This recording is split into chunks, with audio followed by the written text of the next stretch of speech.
Hey everyone, today we're going to dive into how you can connect your Telegram account to your laptop or PC. Whether you're a frequent user or just starting out, this simple guide will help you stay connected, no matter where you are. Method 1. Web. Open your web browser. Fire up your favorite browser, like Chrome, Firefox, or Edge. Go to Telegram Web. Type web.telegram.org/ into the address bar and hit enter. Scan the QR code. You'll see a QR code on your screen. Open Telegram on your phone. Launch the Telegram app on your smartphone.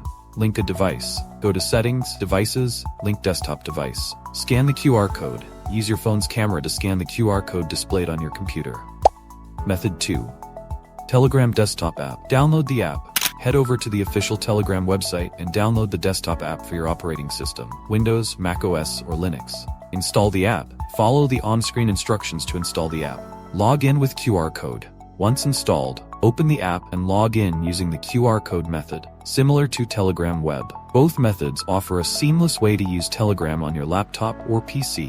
Telegram Web is a great option for quick access, while the desktop app provides a more feature-rich experience with desktop notifications and other advanced functionalities. That's it! You're now connected to Telegram on your laptop or PC. If you found this video helpful, please like, share, and subscribe for more tech tips and tutorials. And if you have any questions, feel free to leave a comment below.